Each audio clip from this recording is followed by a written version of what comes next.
All right. What's up, everybody? We're here with another episode of Dave's R&R, and today we are talking about Avatar: The Way of Water, the sequel, highly anticipated for years and years now, ever since the first Avatar came out, broke all box office records. Everyone's been waiting for this one. Did it live up to the hype? I'll talk about that later in the episode, but first we have to go for some breaking news that just came out a few hours ago before recording this. Avatar: The Way of Water has surpassed $1 billion in the box office.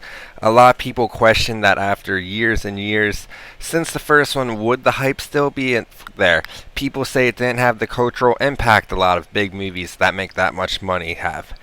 This goes to show, first and foremost, that you don't necessarily need to have a full cultural impact like Star Wars, like Marvel, Avengers, to have a good time at the box office. People come to see these movies for the visuals, for this great world that James Cameron has built. It might not have like the greatest story in the world. It's not going to win any awards for its story, but people are interested in Avatar because of what's been built. And I think this shows that it doesn't need to have this cultural impact like Star Wars did. People want to go to the box office to see this universe that's been built. So I'm not surprised it hit the billion mark. I wouldn't be surprised if it hits 2 billion. Basically because, this past weekend for the holidays, there's a lot of weather everywhere, and some people who maybe wanted to go see it didn't get the chance to. So we'll see what the momentum is like going forward. These next couple weeks, obviously it's not going to be as high, but I do think it's going to have some legs, especially with no other real big blockbusters coming out for the next month or two here. So shout out to James Cameron, shout out for everyone involved in Avatar: Way of the Water. Congratulations on 1 billion. Keep it rolling. But I'm going to give my quick thoughts on Avatar: Way of the Water. I just saw it yesterday, right before it hit the billion mark, and it was everything I expected it to be. We have this beautiful world that's been built, and the visuals were even better than the first one.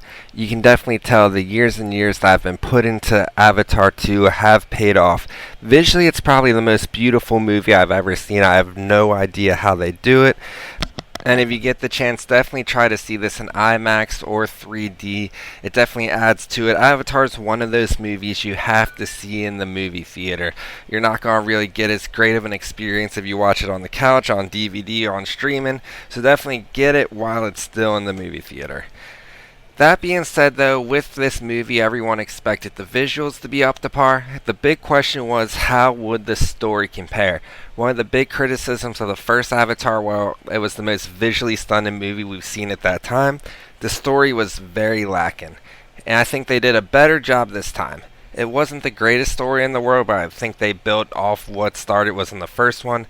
It was a little more of a cohesive story, a little more of an interesting story, and I think they've set up a lot of future building blocks for the third one, because I'm sure it sounds like at this point we're going to get between 5 or 7 movies. The third one's already been filmed, so I'm really hoping they use the building blocks they put in the story for this one to continue for the third one, because if they can keep visually improving while getting the story better, this is probably going to end up being one of the best franchises of all time. And I do think they need to keep the story compelling, because as long as these movies are, I do feel like there's times where it just kind of becomes a bore. The first 2 hours did have points where it dragged a lot. In that middle part, it just didn't feel like it was hitting home for me as much. So it was kind of long in that sense. I think the visual part makes up for a lot of it. But if the movies have to be this long, and I'm sure they will keep being this long, the story has to keep building. But the last hour of the movie was some of the best action we've seen in the theaters in a long time. Just the battle that was going on, the consequences, the intensity of it, just everything. I'm trying not to spoil too much, but that final hour was some of the best action we've seen in a while, and that kind of bumped it up. The middle part kind of drags, but once you get to that final hour or so in the final battle, you're going to have a great cinematic experience. Overall, for Avatar: The Way of Water, I give it about a 7.75 out of 10. Visually, definitely helps carry it. Story a little better than the first one. I didn't get to see the first one in theaters like a lot of people, so it didn't hit for me like most. But I was impressed with this one. I do think there's still room for improvement.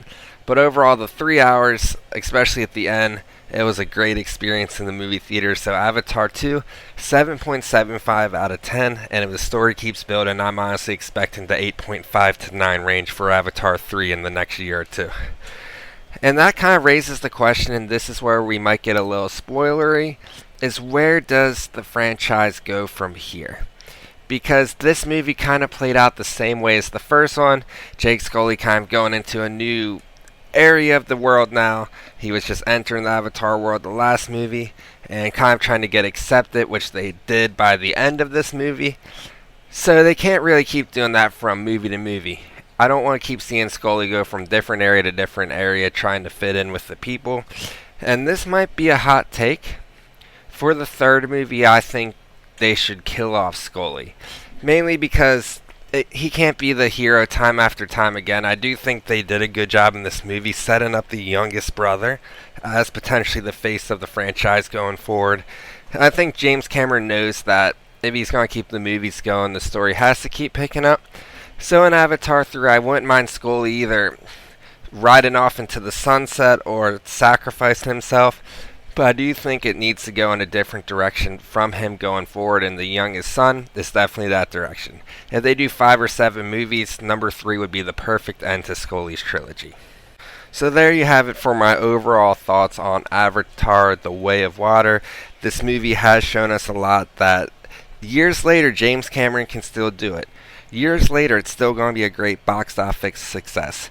Years later, we don't necessarily need the crazy cultural impact that some of the bigger franchises do. Avatar's still going to print money as long as the visuals can be as beautiful as they are. And I do think if that story keeps improving, that box office is just going to build and build and build from movie to movie. So overall, Avatar: Way of Water, 7.75 out of 10. See it while it's in movie theaters. See it in IMAX. See it in 3D. See it in whatever way you can.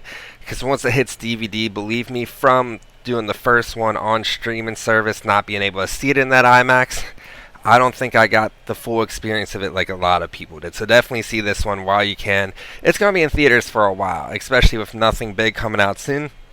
It's going to probably be in theaters till at least February.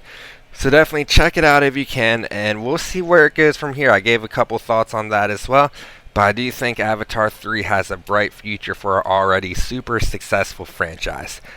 Thank you for listening to this episode. Had to get this one out quick because of the news that it broke 1 billion the same time as I saw it. So that kind of matched up perfectly given my quick thoughts on it as a whole. Thank you for the support. Like, comment, follow on social media, Dave's R&R. We're doing Wrestling Wednesdays. We're hoping to get more episodes out as the new year comes. Thanks again for listening and have a great week, everybody.